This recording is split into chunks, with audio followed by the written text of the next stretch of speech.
You may have heard about the Quran's idea of paradise being 72 virgins, and I promise I will come back to those virgins.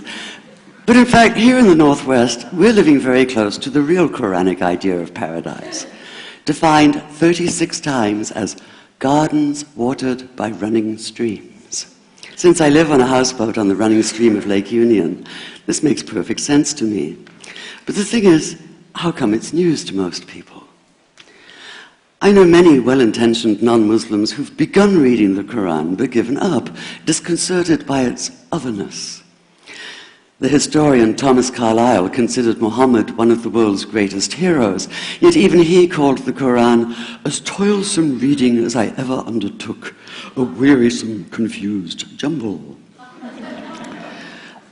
Part of the problem, I think, is that we imagine that the Quran can be read as we usually read a book, as though we can curl up with it on a rainy afternoon with a bowl of popcorn within reach, as though God, and the Quran is entirely in the voice of God speaking to Muhammad, were just another author on the bestseller list.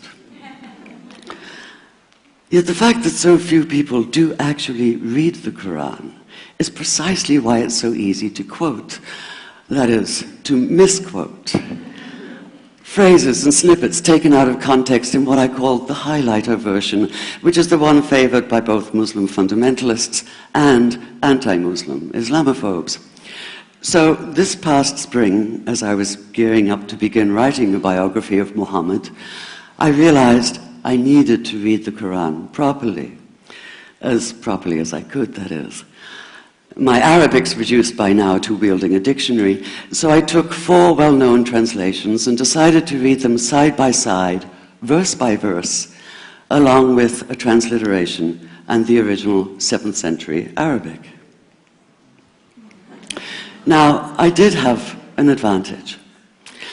My last book was about the story behind the Shia-Sunni split, and for that I'd worked closely with the earliest Islamic histories, so I knew the events to which the Quran constantly refers, its frame of reference.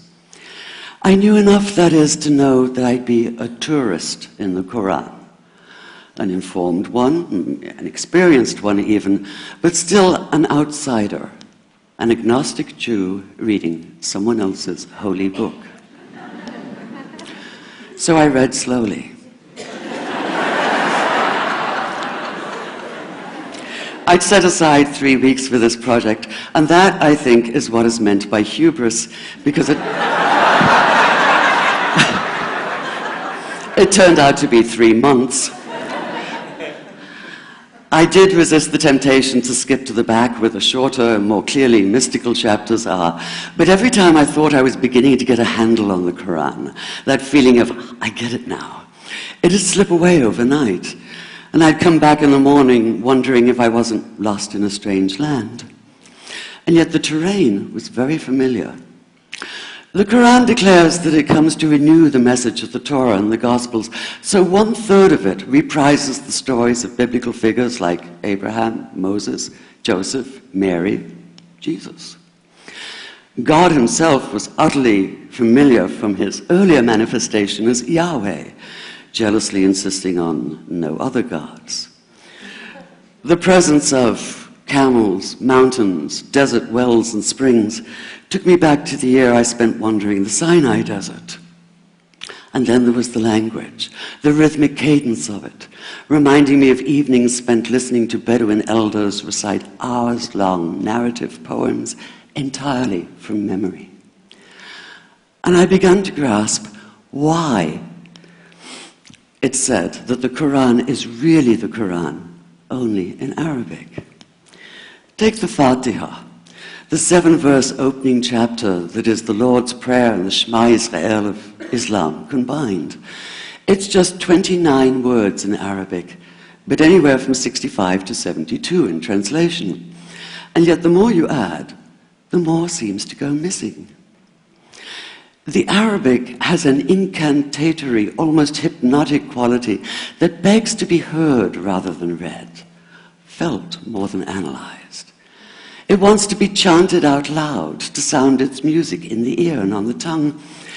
So the Quran in English is a kind of shadow of itself, or as Arthur Arbery called his version, an interpretation. But all is not lost in translation. As the Quran promises, patience is rewarded, and there are many surprises. A degree of environmental awareness, for instance, and of humans as mere stewards of God's creation, unmatched in the Bible. And where the Bible is addressed exclusively to men, using the second and third person masculine, the Quran includes women, talking, for instance, of believing men and believing women, honorable men and honorable women.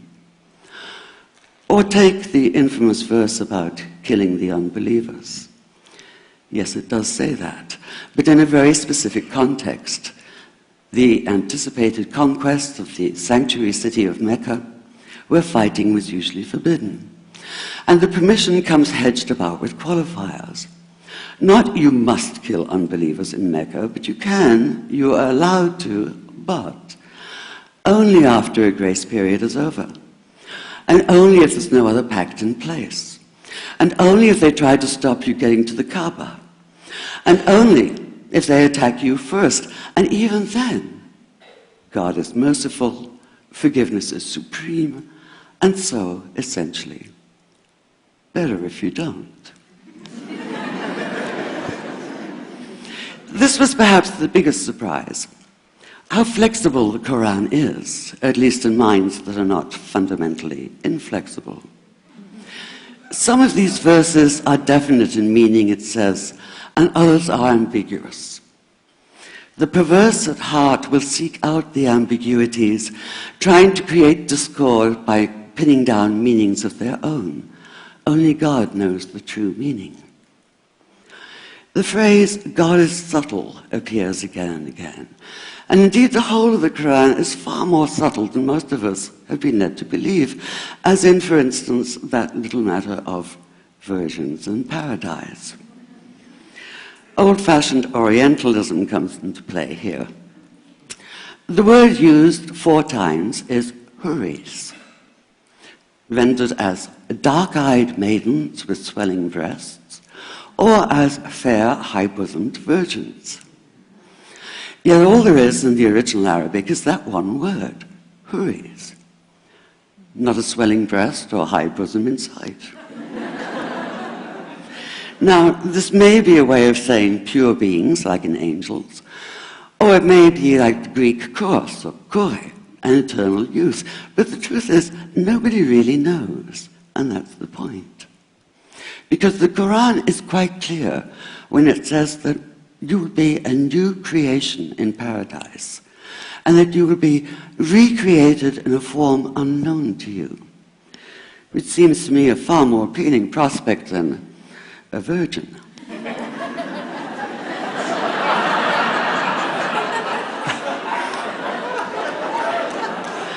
And that number 72 never appears. There are no 72 virgins in the Quran. That idea only came into being 300 years later, and most Islamic scholars see it as the equivalent of people with wings sitting on clouds and strumming harps. Paradise is quite the opposite. It's not virginity, it's fecundity, it's plenty, it's gardens watered by running streams.